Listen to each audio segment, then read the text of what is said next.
Good evening from India. The time is 8 p.m. in Indian Standard Time. My name is Mahvish Hassan, and I, being the co chair of the session, I welcome you all to this webinar Enviro Web Talk 2021.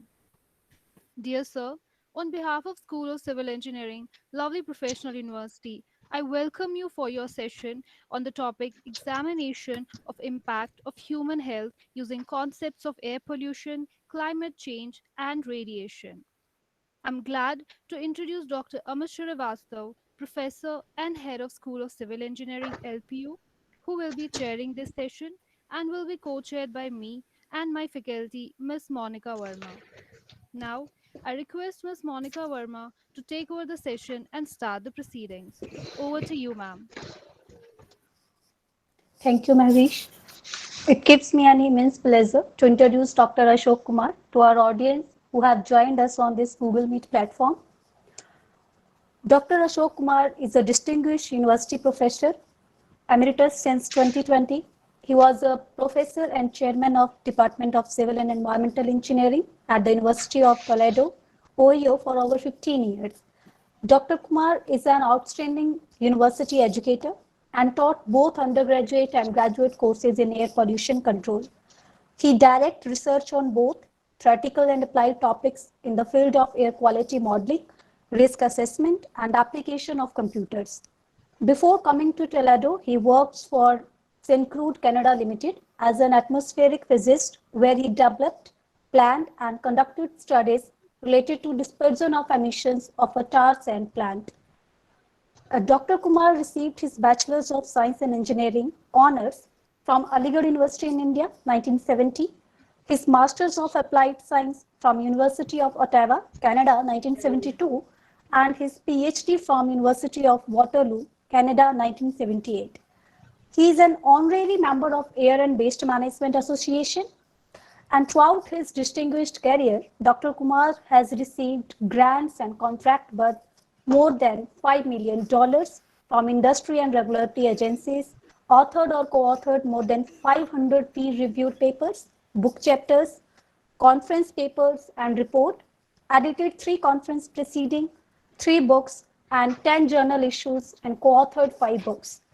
He was software review editor for Environmental Progress journal issues, Environmental Progress for 30 years, and he served as a member of editorial board of Journal of Hazardous Material from 1992 to 2006 and for EM from 2005 to 2011.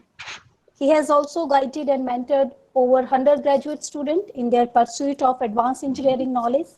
He was recognized in 2002 with an Outstanding Researchers Award by the College of Engineering, University of Toledo. Air and Waste Management Association presented him with the L.A. Ripperton Award for Distinguished Achievement as an Educator in the field of air pollution control in June 2003.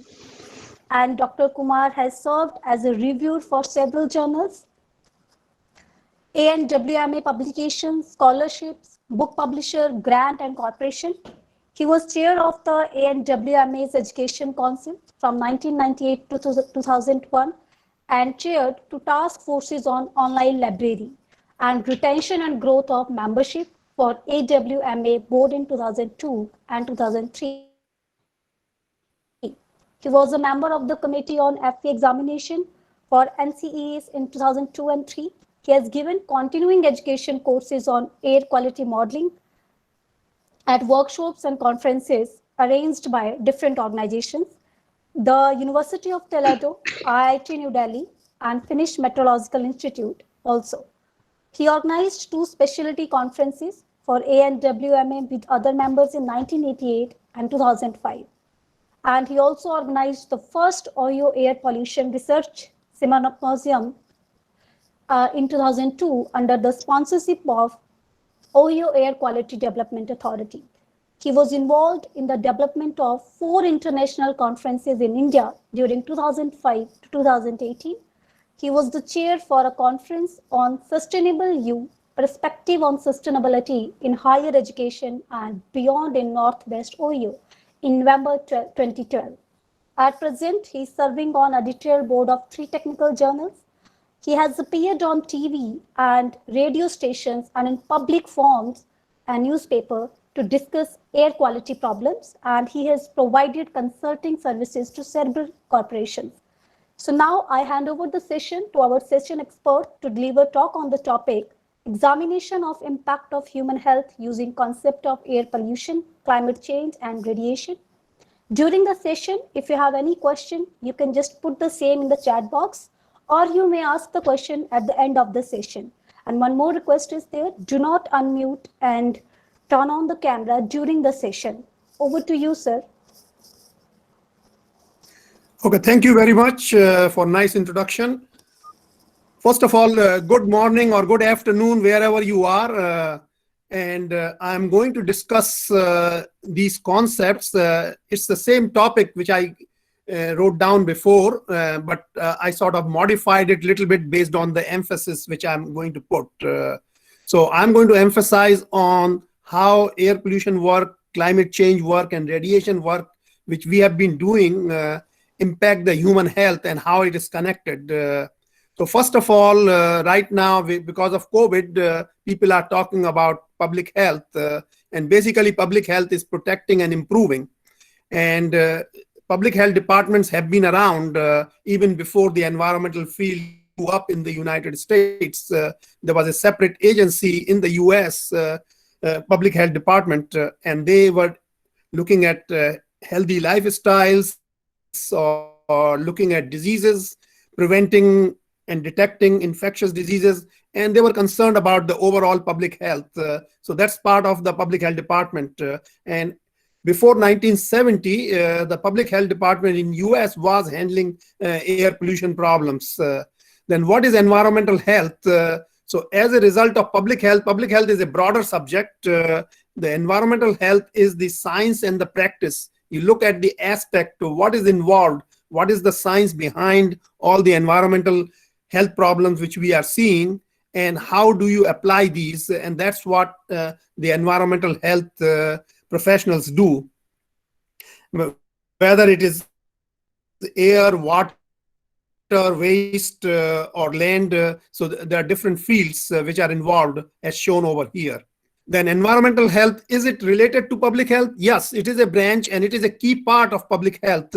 So any country which develops a complete public health system has to rely on environmental health because the people who are working in environmental health will look for relationships between people and different environmental problems. World Health Organization puts a picture like this and identifies all the elements which are involved, which impact our health: air pollution, water, sanitation, chemicals, radiation, community noise, occupational risk, agriculture, built environment, and climate change. So if you start thinking, any of these things can create a problem. For example, noise, like if somebody, your neighbor is making a lot of noise or community is making, you cannot sleep. Or chemicals, later on the problems, or if the water is not good, taste is not good, you won't be able to drink. So out of these, all the points, I am going to focus on air pollution, climate change, and one aspect of radiation in my presentation. Now, environmental health regulations, all of you are aware of air regulations, water regulation, or soil regulation and other, but they also include housing, transportation, food, because they are impacted. So environmental health regulations are very broad now, and they impact all the parts of economy. So it is important to know what is the impact of environmental health regulations on us. A lot of work which we are doing today in any country is because of the environmental health regulations. Now, WHO says that if you want to look at environmental health and if you want to examine, there are two important points. One is monitoring, and other is evaluation. And monitoring is a continuous process. You need monitors. In the US, there are monitors. The World Health Organization has monitors all over the world.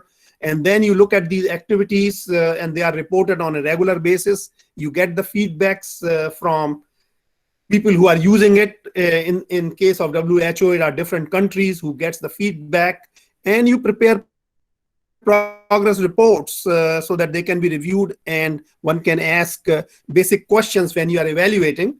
And you are always looking for the process. Are we following the right process? And looking at the outcome. So the same theme is used while we are conducting research at the universities.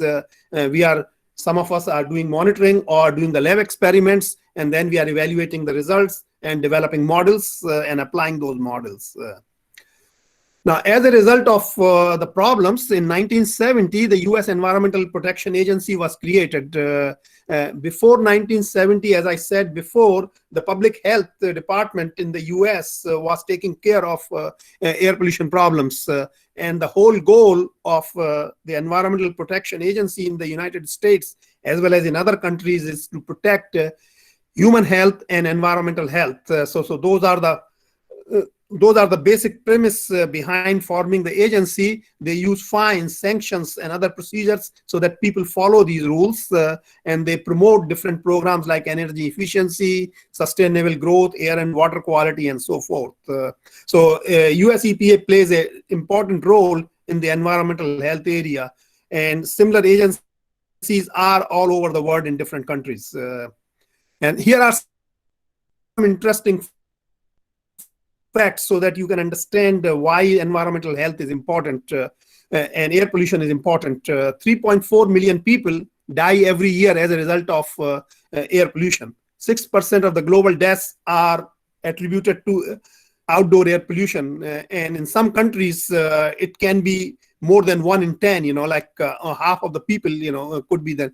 95% of the bird population exposed to high concentrations of particulate matter of 10 microgram per meter cube, which is the standard in the US. Levels of air pollution in rich countries is much lower than the past, and that is because of the investments which are made compared to the poor countries, because they cannot put a lot of money into the air pollution and so forth. So how do you look at air pollution problems or environmental health problems? So one of the things which you do is carry out the risk assessment.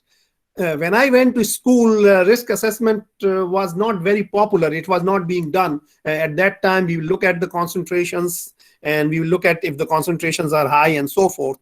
But by the middle of 80s, California in the US started asking companies to do risk assessment. And I got involved with one of the plants in California back in 1988. And I conducted a first risk assessment for that plant. And it was a very comprehensive plant. And my background, how I developed the background is 2-3 years before, a couple of students asked me to give them a course on risk assessment. So I followed a book. I looked at a book. That was the only book available at that time. And I did it as a self-study course. So we'll meet once a week and we developed the background. And the difference of this book was it was a quantitative risk assessment, which we engineers like it. So it was not qualitative. Before, everybody will talk about, yeah, it will have an effect. It will, you will get a headache and so forth. But here you can quantify, and that's what I liked it. And once I did the assessment for this company in California, I started realizing that you can do a lot more. So basically, I was looking for adverse health effects and the potential risk, and then how do we manage risk for the plant and develop an action plan. And here are the simple equations. So I just want to go over what is the simple quantitative framework which is involved in calculating the risk. The risk is equivalent to frequency multiplied by consequence. So like when we say that the risk is from this chemical is 1 in a million, this means in a million population, 1 person will die as a result of the exposure of that chemical over a 70-year period. So, and then what we do is that always there are more than one chemicals. And again, some people will argue this is not correct, but right now that is what we have. Hopefully, more new science will develop and we will have better formulas. And for risk, is a linear relationship for low concentration values, and it is a non-linear relationship, F multiplied by CHN non-linear relationship for high values. And here are the basic equations which are used in risk calculations. You can have risk, like you can inhale at any time, or you can eat something which is non-inhalation, or it can go through your skin, dermal. So there are different equations for inhalation pathway, like air, and you have chemicals. Then you look at the concentration and multiplied by the unit risk. And unit risk tables are available from the US EPA IRIS system, and also European countries have their databases where you can get. And there is a lot of uncertainty in these values, and still scientists are working. For non-inhalation pathway, you look at the potency slope, and again, they are available from the US EPA IRIS system or the European system, and then you will calculate the dose. So by multiplying these things, you can calculate what is the risk. And I will give you an example in a minute. And also you look at, this is for cancer, the pollutants or contaminants which cause cancer. But there are a lot of non-cancers, like simple sulfur dioxide. So for that, you will calculate a hazard index if they are giving a chronic problem or an acute problem. And there are reference values. California developed these reference values, and they are available for you. So you compare, you take the ratio, and if the ratio is more than 1, you have a problem. If ratio is less than 1, then you don't have a problem from that particular chemical. So then you will carry out all these calculations for air, soil, water, vegetation, and animal products, inhalation, dermal, absorption, and ingestion. And you will estimate the risk, and you will estimate the non-cancer, and that will make your complete risk assessment for a facility or for a community or for whatever problem you are solving. Now this, because of lack of time, I cannot go over a lot of detail, but this was a study which I did. I was involved from 1988 to 1993. So we were developing the health risk assessment for a plant in California. So initially it was a simple procedure which we followed based on the spreadsheet which agency developed.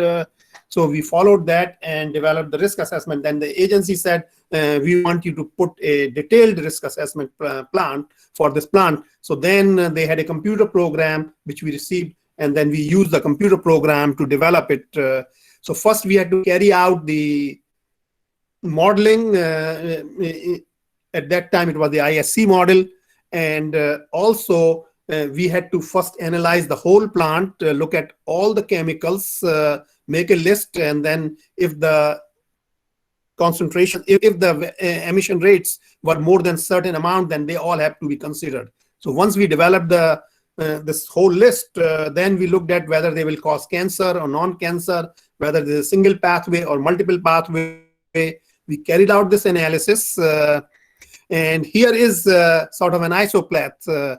So at that time, California was using 10 in a million. So if you have the risk less than 10 in a million, then you don't have to do anything. Otherwise, you have to perform. You have to do something. So in this case, you can see the plant has more than 10 in a million. European countries at that time were more towards 1 in a million at that time. But in US, it was just starting. So when we looked at the data, the company asked, for us to tell us what to do. So what we found out, and look at this table over here, this is first one is the maximally exposed individual. It was 1.197 10 to the minus 5. And out of this, most of it was the chromium 6. They were using chromium 6 to manufacture glass. So my recommendation was, and I looked at all the things, my recommendation was that you have to get rid of this process. And believe it or not, the company did get rid of the process, and then they took a new process which was developed in Europe.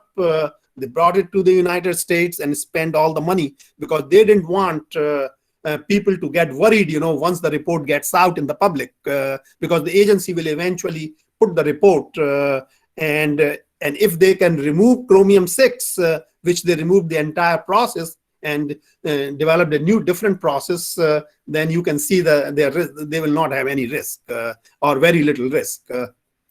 So we examined the risk, and then we looked at the other chemicals also for acute effect. So these are detailed, and that's how you carry out. And now we have quantitative means of looking at the risk. So let's look at now the projects which we have done.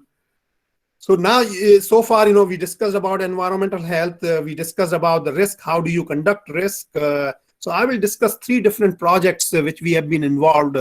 One is pollution prevention project.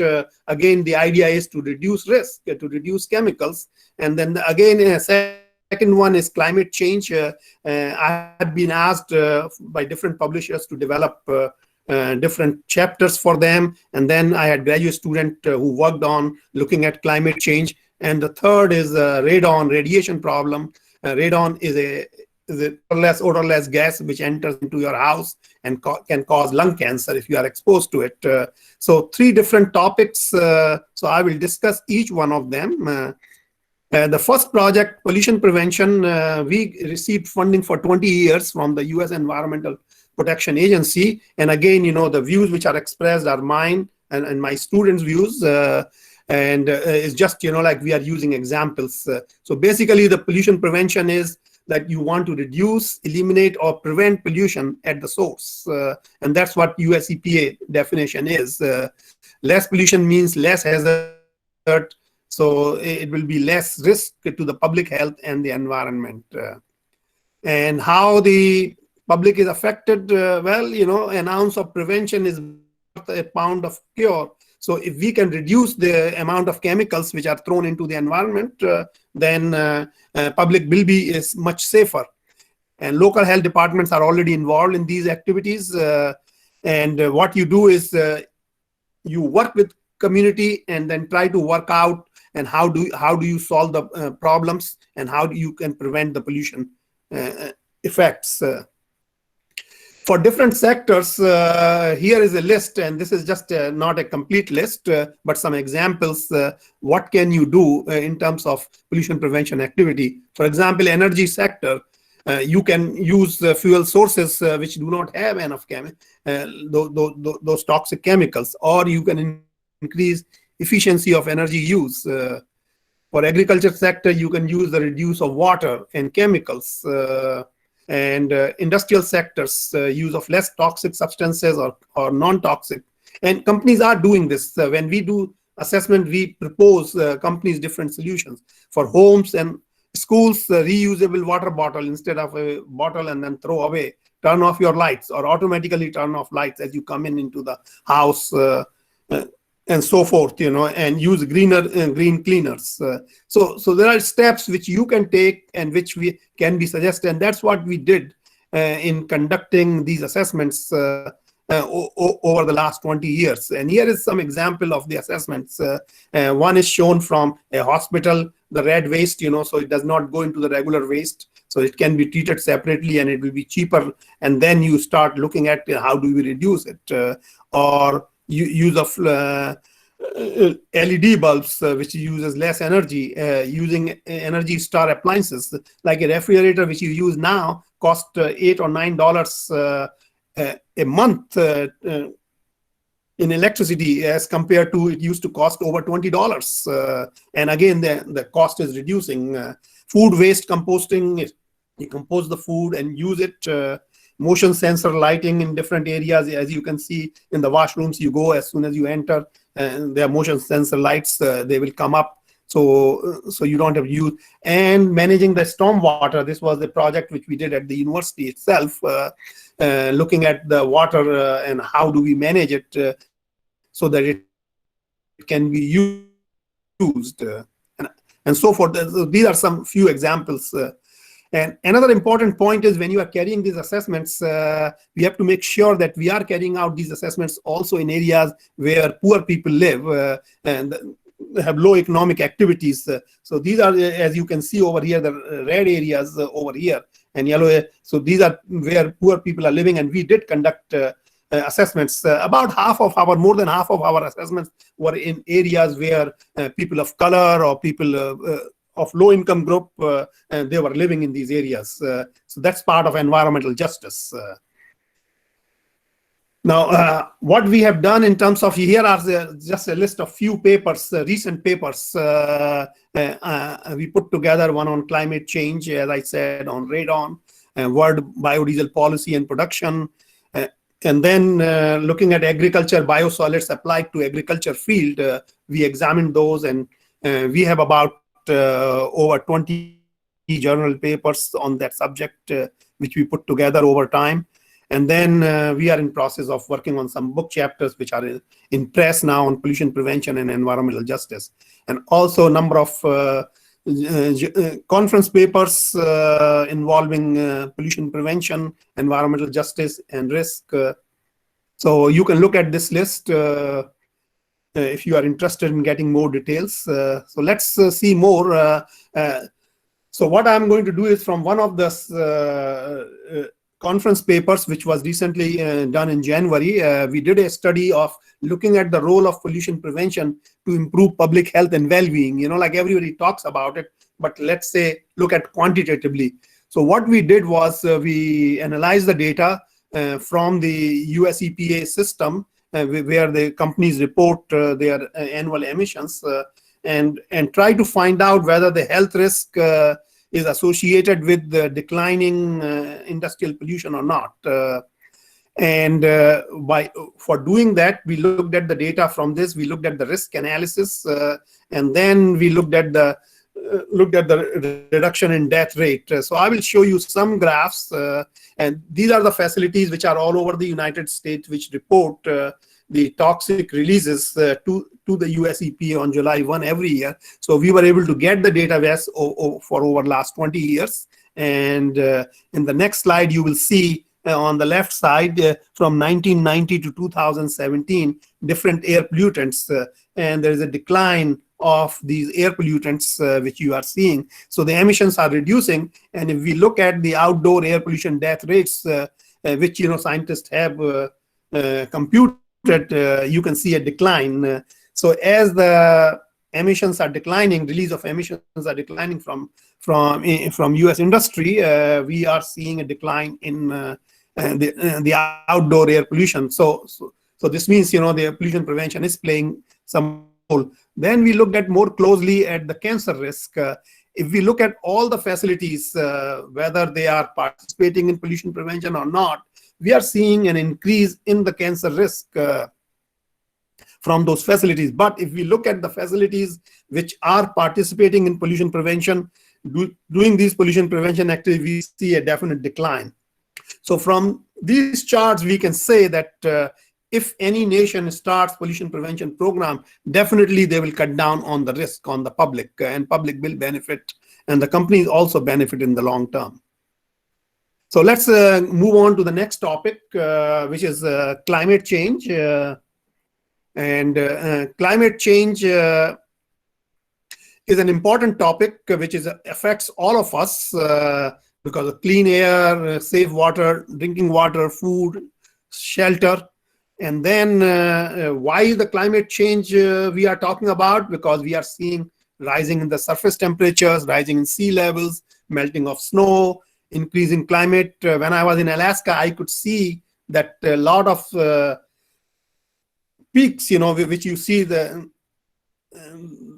ice is melting on those, and you could see, I took a helicopter, went onto one of the mountains, and you could see the view, and you could see the decline of the levels of ice. So these things are taking place. So what is involved in the climate change? And if you look at the entire atmosphere on the left-hand side in this figure, there are 5 systems which are involved. These are natural systems. One is atmosphere, where you have these gases, and we will talk about it. What are the gases which are important? The second is hydrosphere, which is water, and water, your sea and other things. The third one is the cryosphere, which is the melt ice. The ice is there, frozen ice, frozen water, and so forth. Then the land surfaces, the fourth one, and the fifth one is biosphere, where you have non-vegetated, where you have ecosystem integrating all the livings and their relationships. these are the different system. And typically, like people get confused between weather and climate. Weather is like, let's say you're looking at outside today, the temperature is outside in India, this is month of May, so let's say 20 degree, 25 degrees. So that is today. But if you look at the temperatures changes over several decades, then you are looking for climate change. What is the climate change? And that's what we are talking about. We are talking about decades, centuries, the important from an atmospheric point of view is the greenhouse effect, carbon dioxide, methane, nitrogen oxide, chlorofluorocarbons, water vapors. And what we are seeing is there is a continuous warming. And the concentrations of these gases are increasing, and there's a warming 0.5 to 0.7 degrees. And then I will sort of explain very briefly some of these. I don't have the reference, but in 1985, back in 1985, 86, I reviewed a book which was submitted to one of the publishers. And this diagram is coming from that book, the left-hand side and the right-hand side. And there, there was a chapter where the scientists have gone couple of, like not only decades, but different ages. And they looked at the concentrations of carbon dioxide and methane. And on this side, you have CFC and so forth. And these are estimates or experiments scientists have carried out, looked at the ice cores and so forth. And in the middle, you can see here we have the temperature. So whenever there is a spike in the levels of pollutant levels, there is a spike in the temperature. There's a spike in, and this we are talking about over centuries. So what this shows is whenever there is an increase in the levels of greenhouse gases, there is a corresponding change in temperature. And that's what we are seeing. We are seeing the changes of carbon dioxide concentrations are increasing around the world. And if they are increasing, there will be a warming effect.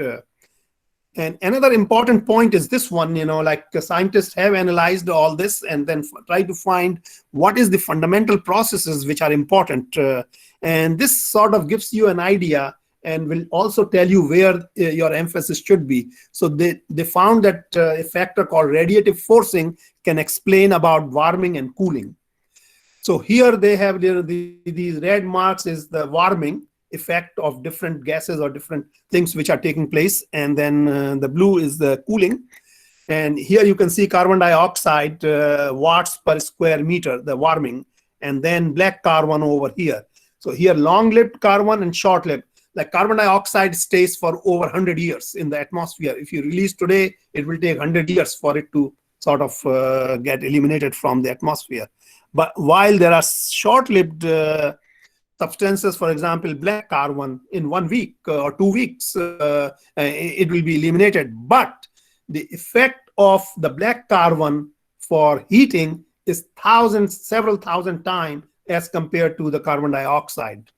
So overall, you can see that the overall human activity is causing a positive red sign at the bottom. And that means that human activities are responsible for a lot of global warming. That's what it shows. It's not just the natural thing, it is the human activities. And out of that, if we have to make regulations, then the first thing, if you want to get some immediate results, you have to reduce black carbon. This means in India, like you are using chulas and you are burning wood. So that's what is causing black carbon. So you have to reduce that. And then over long term, you will have to reduce carbon dioxide and methane apart from other things, but that's where the emphasis will be, and that's what a lot of countries are trying to do. So this sort of gives us an idea that what can solve the problem in the short term and what can help us in the long term. So you are seeing regulations, and the countries which do not have the regulation will have to bring out these regulations in future. So this came out as a result of one of the publishers asked us to develop a book chapter, and we sort of examined and put together. So during that literature review, we also looked at different methods which are used to estimate. And here is a list of some of the equations, because engineers always like and scientists always like some equations. How do you calculate the temperature change? So, and this is again a part of the literature review, which we conducted and found all these equations, and it is in one of the book chapters which we wrote. And again, you can use it. I used to give problems in the classroom so that the students can calculate the temperature change using this. So scientists are trying to develop tools which can be used and can be used to estimate. Now, what can you do to help reduce global warming? You cut down on demand of electricity. You choose energy efficient appliances. Some of the simple things, like making a carpool, bike, or walk. And again, the last one is reduce, reuse, recycle, where the pollution prevention gets into play. So let me just continue. The last point which I want to make is our work on radiation. We worked almost. We started the first project we got was around 1986, and because in 84, 85, the problem of radon became pretty intense in the US after an engineer who was working at a nuclear power plant. He was going there, and every time the sirens were coming out, clicking that he has got some radiation. So they called the health department, and health department then called the federal health department, and they found out that this person is going into his basement, and that's where he's picking some radioactive substances which are on his clothes, on his body, and that's why he's clicking up. And that was the discovery of the radon problem in the whole United States, and then the whole level. So in 1986, we received a research grant from Ohio Air Quality Development Authority, to find out what are the scientific reasons of radon problem in Ohio, or is there a problem, and if there's a problem, then how can we identify? So we did a study, and this was real sampling. We employed the samples, and I worked with a geography professor, and he looked at the rocks, took the samples of rocks and uraniums, and measured the level of uranium in the rocks, which we took. And there was a master's student in geology department and a master's student in our civil engineering department. So radon is a colorless, odorless gas. And since you don't see it, so people don't complain about it, and it is produced decay of uranium. So uranium over time decays and ultimately gets into radon, and that's radon comes into your house, and you inhale it, and that can cause lung cancer over time. Is there a safe level? There is no safe level for radon, even though we are using 4 picocuries per liter in the United States, and the World Health Organization says 2 picocuries, 2.3 picocuries. But there is no safe level if you look at it. And what are the health risks? Lung cancer is the health risk as a result of radon. So we had this project in 86, and then we had in 89 to do another study for whole Ohio. First was the field study, another was getting all the data, putting together a complete profile for Ohio. And then from 1996 to 2020, we had whole data collection, analyzing the data and everything, where we looked at the mitigation systems, we looked at the classrooms and so forth. So it was a very long project. Over a decade we spent working on the indoor radon problem. We have a book which is available from Bentham on this, which sort of outlines how you can approach the problem of indoor radon. And then we have series of papers in journals over the years, and several master students who completed their degrees. So radon can enter into your house wherever the cracks are or wherever the openings are. Even, you might think that there is no radon problem in India. That is not true. There are professors who are working in India, and they have found radon problems. They have measured radon levels in different cities, in major cities, and in communities for radon problem, because the soil has uranium everywhere, and depending upon what levels are, it can cause radon problem. Of course, one of the advantages in India, you live in open doors, so it will have a less of an impact.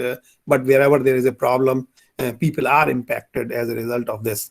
So it can enter into even it can enter while you are taking shower, because if the water is coming from the rocks where there is a uranium, so then that can come, and very high levels have been observed in some areas in the US in water. Now, these are the number of homes which have been tested. So you can see the home, like the government programs injected money, told public about the problem. So public will do the testing. We will get the data from the testing agencies, and we will put the data into a database, analyze the data to make sense out of it, to identify areas where there's a problem and where the health department should put new educational programs or help people. So basically, trying to find ways in which public can be held, and you can reduce the number of cancer deaths in Ohio. And here are the mitigation systems. So luckily, the radon problem can be solved easily if you can put a proper mitigation system. And you can see over time, the number of mitigation systems installed has increased right from 3,000 from 2002 to over 10,000 per year. So these mitigation systems helps and take the radon out of your house, and then your house concentrations are less. And the techniques which are used, so we looked at different mitigation systems which are being used in Ohio. We analyzed their efficiency, and we found sub-slab depressurization system that is the best one being used in a lot of cases, and there are variations of sub-slab depressurization system, and there are other also which are being used along the same lines, and they all work in Ohio. Again, every area you will have to analyze and look at it. So the mitigation systems you are able to understand. And then we also looked at how and what is the relationship. So looked at the surface uranium concentration and the uranium concentration which is in below the surface, and then you can see that these are the areas which will be impacted because uranium is present. So that sort of wraps up the three projects. Then I will say a few things about COVID. COVID is also, from an environmental health of view, is important, and it has focused a lot of air pollution issues. You might have seen the headlines because of the lockdown in New Delhi and India. In UP, you can see Himalayas, the clear skies. So every country is seeing those kind of things, and that sort of reduces the risk. And again, scientists are studying these, and one of the studies says the spread of infection is associated with temperature and humidity. And the other scientists, found out that the poor air quality appears to be associated with the severe health outcomes in infected individuals. And one of the important observations has the serious implications of areas where you have high concentrations, higher levels of air pollution. You can have real problems.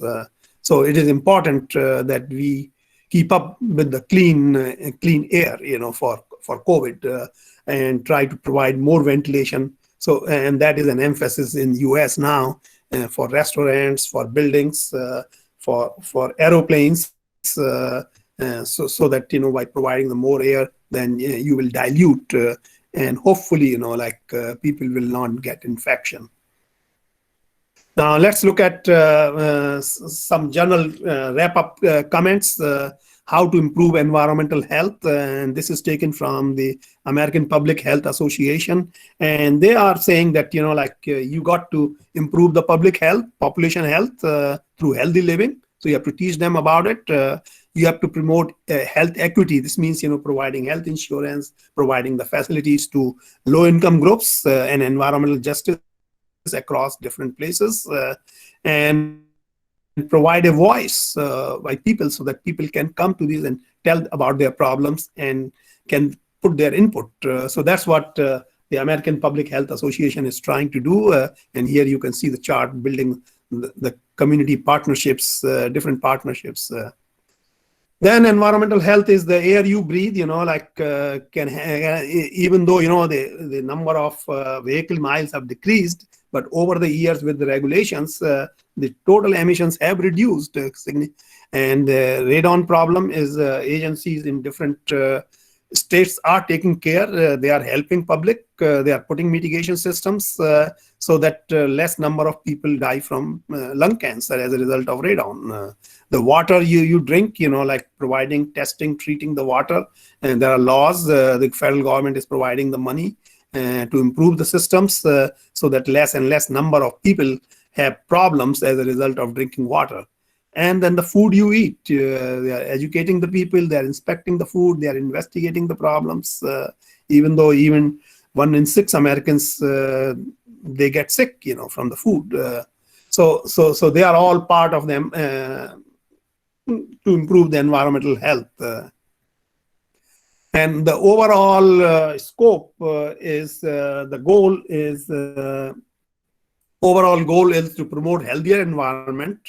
So either you put wind energy or solar energy, or tell people not to throw things in the rivers or junk, everywhere, and you control waste. You provide organic farming, organic food to people, and so forth. So then you can provide a healthier environment as a result of that. And what I have discussed is I discussed the different agencies which are involved, the problem, and the basic computational method, which is risk. So I discussed that, and I discussed some of the projects which we have done in order to promote a healthier environment to improve the health. And here is our students. One of the students, he's taking different these certificate courses which are provided free of charge by different organizations. So he asked me to include this to show, and so that you get motivated and you can also join these organizations and to take the courses, free courses, so that you know about the problems, different problems. And these are on climate change he has taken over time. He's a PhD student working on his PhD thesis. And we want to thank different organizations, the WHO, US EPA, American Public Health Association, Our Word in Data, and CDC, because we use a lot of data for this presentation from their website. And we also want to thank this Pexels. There's a company which allows the use of pictures so that they are copyright free, so we don't have a problem in loading. And I also want to thank the the University of Toledo for facilities to complete the grants from US EPA and ODH. ODH is Ohio Department of Health, and US EPA is US Environmental Protection Agency. All our work, which was pollution prevention, was funded by the US EPA, and the work which was on radon was funded by US EPA and Ohio Department of Health. And the views in this presentation are those of the authors. We do not have any financial interest in any of the software which we used, or any of the testing devices we mentioned during the presentation. And these are some of the references if you want to go and pull out the data, so you will be able to find. And we have accessed these things in the last 2 weeks in order to develop this presentation, putting together this presentation. So this presentation is you will see the latest, whatever we could do. And you can ask questions. So I'm open for questions. We have about 10 minutes, so please feel free to ask questions now.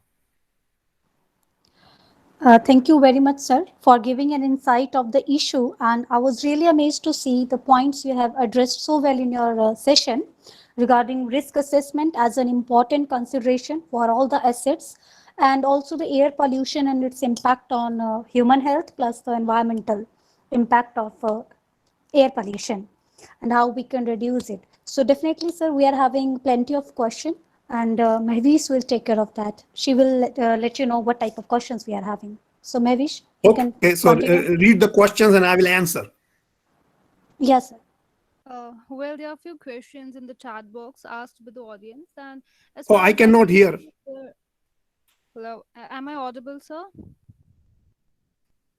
Well, I'm not able to hear. I was able to hear the previous person, but I'm not able to hear you. Am I now audible, Maybe you have sir? to come closer to the mic or some. Hello, am I audible, sir? Yeah, hi. Now I can hear you. Should I Okay, stop sir. sharing? So the Uh, Yeah, sir. You can stop sharing and then uh, Maybe that's what will help. That's what might help.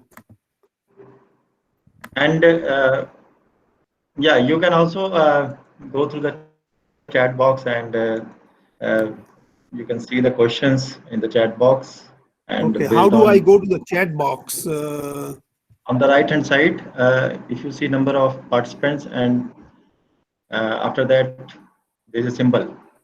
Okay, now I can see Round, raise hand on the no, right no. hand side. Meeting details. Right, raise hand. Turn on captions. Present now. so I can read the questions for you, sir. It's okay. I can Okay, read the read the questions. questions and I will answer. I will answer. Yes, sir. So there's one common question from the audience, and that is there any correlation between air pollution and casualties caused by COVID-19? Like, is it possible that in highly polluted areas, there can be more cases or casualties caused by COVID-19? Well, if you look at the papers which are mentioned in the slides, there appears to be a correlation. I have not investigated it further, and I'm going to work on it. We will be looking at a lot of these papers, and we are getting the papers which are being submitted in the journals. I help for the journals I help. We have been receiving papers on COVID, and they are examining these issues. So it looks like the air pollution does have an impact. But if there is a one-to-one relationship, we cannot say right now. All right, sir. There's one more question from Mr. Sachin Kumar. He's like, how to carry out quantification of risk assessment when transport, linear sources, and non-linear sources contribute at a locality, and also the impact of cumulative contributions of pollutants. Well, right now, at present, there are software which are available. So what he should do is he should look at what are the softwares which are available, and you can input all your data now, and you will be able to get all the risk calculations. Like when we did first back in 1980, 88, first time, it was a spreadsheet. So we put the information into the spreadsheet, developed. It took a lot of time to collect all the data, and we were able to get all the calculations. Then when we did the detailed analysis, they had a better software where we could input all this, and it was providing. But nowadays, there are so many different software which have been developed over the last 20 years. The companies have done a great job. That engineers, what they do is they spend a lot of time in collecting the input data for these computer programs, which includes all the media, all the pathways, and different systems. Like you are looking at transportation system, and I'm sure there are software which are available, which will, like you will have to spend time to find uh, the closest software, and then you will have to a lot of time to prepare the input data. It takes a lot of time to prepare the input data, and that's what consulting companies do. And then you put the input, and you will get the results for your risk, and then you will have to analyze. An interesting thing, I will tell you, back in 1993, when I was doing this project, even though this was an agency software, we found that in one of the pathways, the program is producing completely unrealistic risk. And basically, like I started examining from a theoretical point of view, and I found that it is because in the program, like sometimes you divide by zero, so it gives you infinite number. So it was putting a very high number, and we had to get the permission from the agency to sort of delete those numbers, which were so those things. But this was like 25 years ago, 30 years ago. We wrote a paper on that, and the problem which we saw in the software. But nowadays, over the years, they have been improved significantly. There are software available for nuclear power plants, for different industrial systems, in general environmental systems. So if the person spends time, they will be able to find and they will be able to carry out the analysis. And the basic equations which I have said, most of the software will use these basic equations in one way or the other. Like the scientists have developed a lot of more complicated equations in some areas, and they are being used. So still this whole area is moving along, and people are trying to improve ways in which you can quantify. That's great, sir.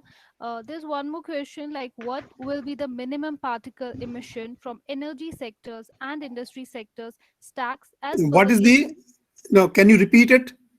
What will be the minimum particle emission from energy sectors and industry sectors stacks as per the latest environmental regulations in USA and UN? Well, you will have to look at air quality standards. So just go on the US EPA website, and then they have got PM10 standards and PM 2.5 standards, and there will be for different time frames. I don't want to give you a number because I just did not look at it, those numbers, and they were, I think, revised several years ago, and they are being used. So it will be very easy to find out what is the National Ambient Air Quality Standard, NAAQS. And if you are looking for certain industries, they have source standards also. So you can type it in, or you can get those tables, and those tables will give you an idea about what is the current standard which US EPA expects. Those are available. How accurate will be the US EPA models for risk assessment under Indian conditions? How accurate? Will be the US EPA models for risk assessment under Indian conditions? Well, when you look at the model, no model is perfect. They just give you an idea, and you will have to use then your judgment. They use the best science available at that time. So even like if we look at the air quality models and we are calculating the concentration, if somebody says, is it accurate? No, still it is not accurate. It is within a factor of 2. It is not a factor of 3 now, factor of 4, but in most cases it will be, and more likely it could be even within 50%. So if you look at US EPA models, they are an estimate, and they represent the best science and best knowledge available from different scientists, which we have put together. But I will encourage you to use these models to get an idea, and then you have the monitoring data, and and then you can make the decision. And that's what I have done over the years. For all the industrial projects I have done, we did modeling work, and we looked at all the air pollution data in the area and monitoring data, and then came up with the decisions, what kind of plan should be put together. There's one question that how can we decrease the environmental pollution, as this is a very big challenge all over the world? How can we reduce? Well, the basic thing is you have to reduce emissions all over. Every country has to agree to reduce emissions. And as you start reducing emissions, you can see that you will start reducing air pollution, as you are seeing in the United States. The emissions are reducing. And if you look at the air quality measurements, which are being taken at over 400 stations, they are showing. And US has air monitoring stations for the criteria pollutants, for the hazardous chemicals, and for some other purposes. And they are showing a decline. They are showing decline over time. And that is the best example. And I think European countries are in the same boat. They are showing the decline. So you have to cut down the emissions. You you can use different things. Looking at chemicals which are not hazardous, use those chemicals rather than hazardous chemicals. And that's a simple example. Or in energy, Europe is moving towards green energy or renewable energies, and US is also moving in that direction. So by taking steps, you can start reducing pollution problems all over the world. Well, thank you so much, sir, for taking up the queries of our audience. On behalf of School of Civil Engineering, Lovely Professional University, and from the entire team of faculty members and students, I'm thankful to you for spending time with us. We wish you all the good health and prosperous life ahead. As a token of appreciation, please accept our e-certificate of appreciation. Thank you so much, sir. Thank you. Okay, thank you very much. Thank you. Thank you. Can you Professor confirm Kumar. that you can see the certificate? Yeah, I can see the certificate. Thank you very much. That's great. So I'll be sharing this to you through email. Yeah, thank you very much. And once again, thank you. Yeah, once again, And if you have any questions, you I can thank you feel free for to email me, like spending anyone your in the time. audience, Sure, sure, sir. Sure, sir. Sure, sir. So, I think we can conclude now, and I'm going to stop the recording. Okay, thank you.